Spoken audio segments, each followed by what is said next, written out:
નમસ્કાર, ઓમકાર ફર્નિચરમાં સ્વાગત છે. આજે યુપીવીસી લેમિનેટ વોલડ્રોપ તમને બતાવવા માટે જઈ રહ્યો છું. ત્યારે આપણી ખુદની ડિઝાઇન છે. કપડાં હેંગિંગ કરવા માટે આપણે ઘણા પ્રોબ્લેમો હોય છે કે દરવાજા પાસે લટકાવવા પડતા હોય છે. આપણે એક સ્પેશિયલ પેનલ બનાવી છે, કપડાં લટકાવવા માટે સ્પેશિયલ બનાવી છે, વોલડ્રોપના બાજુમાં જ બનાવી છે. બરાબર, એ પ્રમાણે આપણે વોલડ્રોપ બનાવ્યું છે. યુપીવીસીમાં બનાવી છે આપણે વોલડ્રોપ.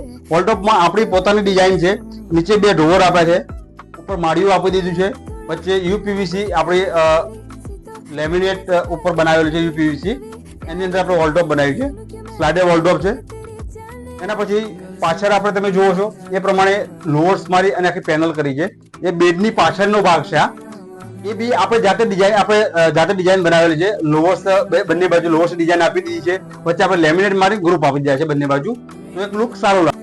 આ ડ્રેસિંગ ટેબલ બનાવ્યું છે જે વુડન ની અંદર પોસિબલ છે આ વસ્તુ બનાવવાની. એ આપણે પીવીસી યુપીવીસી માં બનાવી છે, આપણી ખુદની ડિઝાઇન બનાવેલી છે.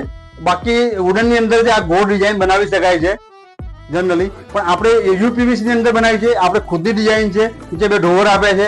એ પ્રમાણે સ્ટડી ટેબલ બનાવી છે આપણે, તમે જોઈ શકો છો. સ્ટડી ટેબલમાં બી એવું જ છે. આ બીમ છે તો બીમનો પૂરો ઉપયોગ કર્યો છે. અહીંયાથી તમે જોઈ શકો છો બીમને આપણે કમ્પ્લીટ કન્સીલ કરી અને આપણે સ્ટડી ટેબલ બનાવ્યું છે. તમે જુઓ એ પ્રમાણે જુઓ આ રીતનું બનાવ્યું છે. બરાબર છે. આને નીચે પાડી બી શકો છો.